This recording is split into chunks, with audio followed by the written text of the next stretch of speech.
Hello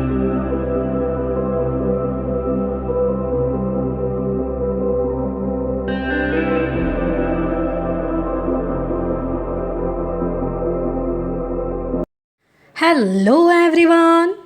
तो आज हम इस वीडियो के द्वारा सीबीएसई बोर्ड का हिंदी जो कि क्लास 10th का है, इसके काव्य खंड के पाठ 1 पद जिसे लिखा है सूर्यदास जी ने, इसके कुछ भाग को हमने इससे पहले वाले वीडियो में पढ़ा था।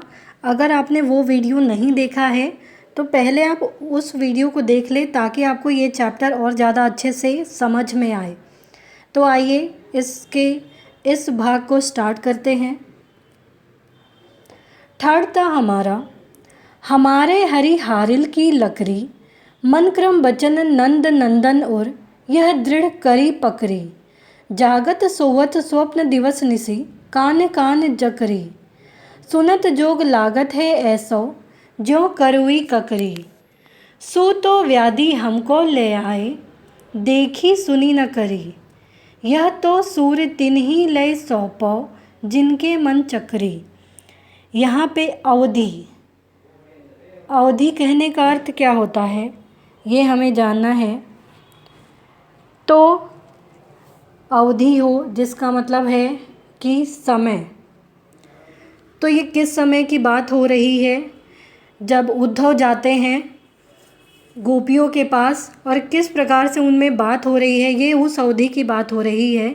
यहाँ एक शब्द है हारिल। हारिल एक पक्षी है जो क्या करता है, जो अपने पैरों में सदैव एक लकड़ी लिए रहता है। लकड़ी का अर्थ होता है लकड़ी।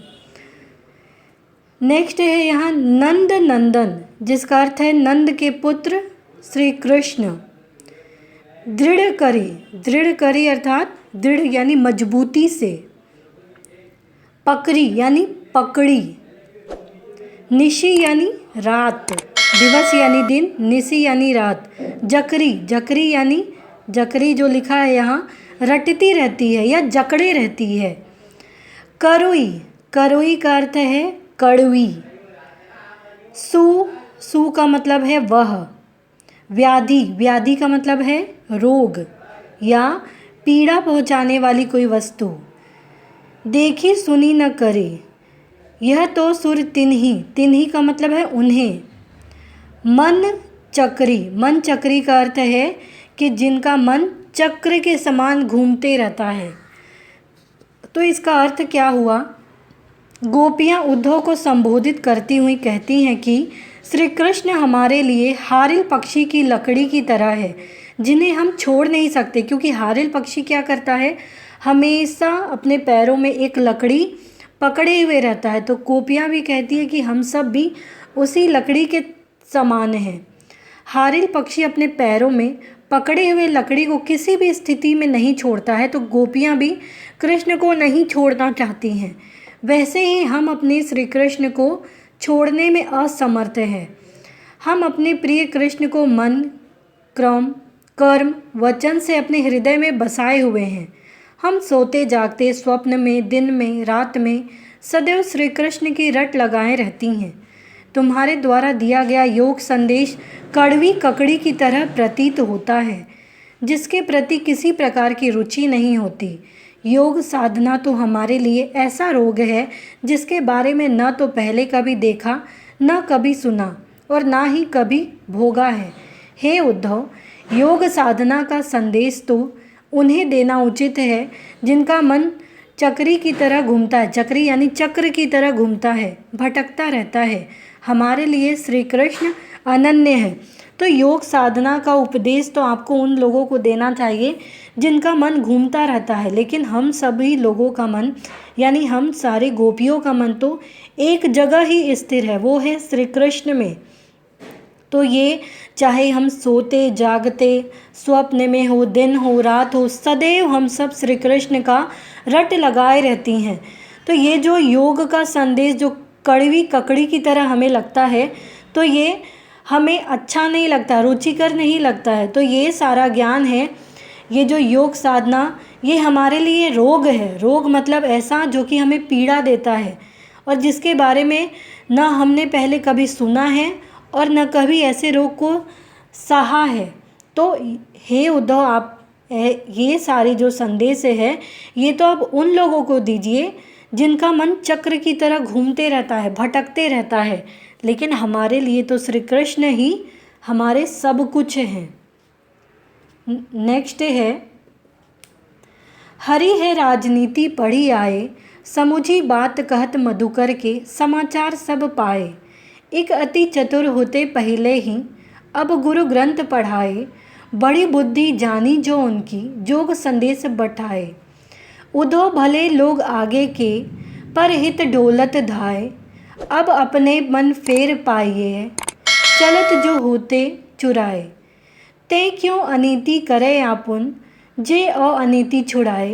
राज धर्म तो यही सुर, जो प्रजा न जाहि सताए।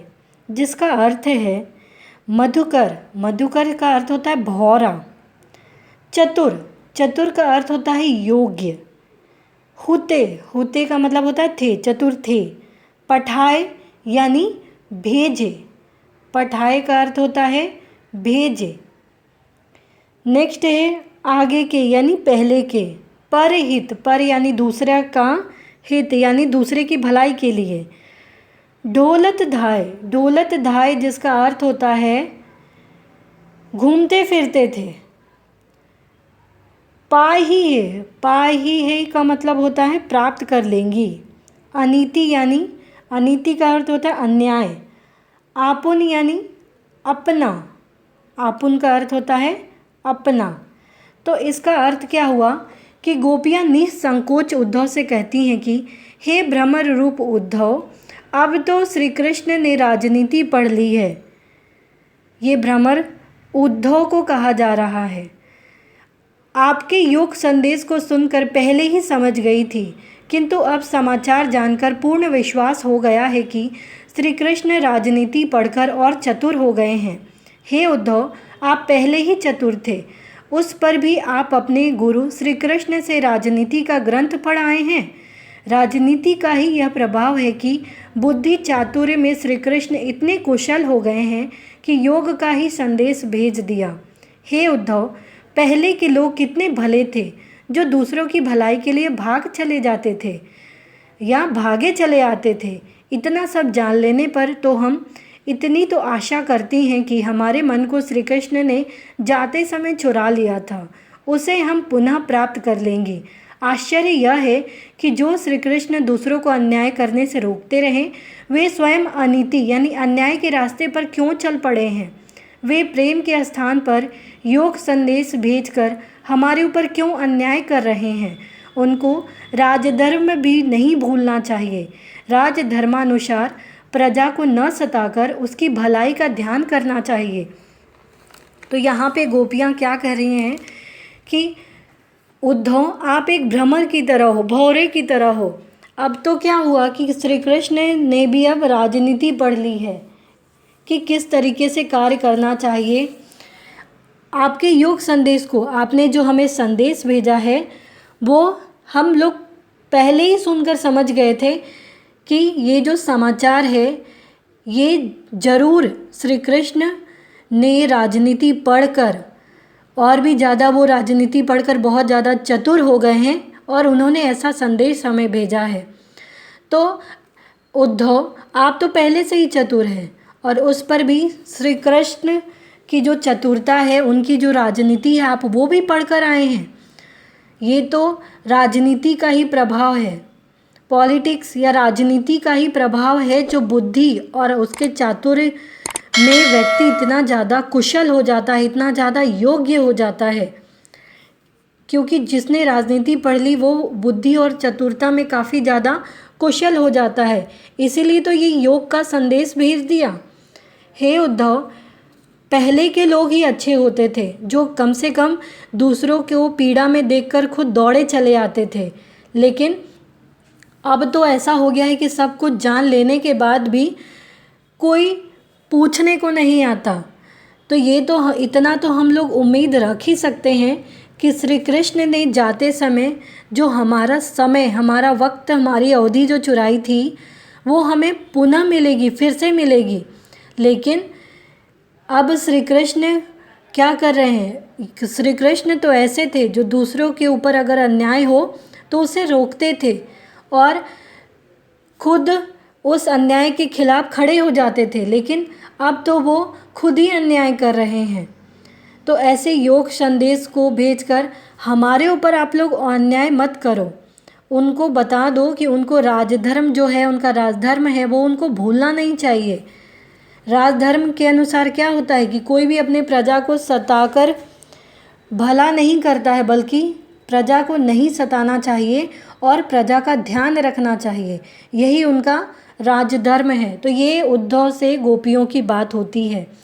तो उम्मीद है आपको ये समझ में आया होगा पद और इसके अर्थ। तो प्लीज़ आप इस वीडियो को लाइक करना, शेयर करना, सब्सक्राइब करना, कमेंट करना ना भूलें। Thank you.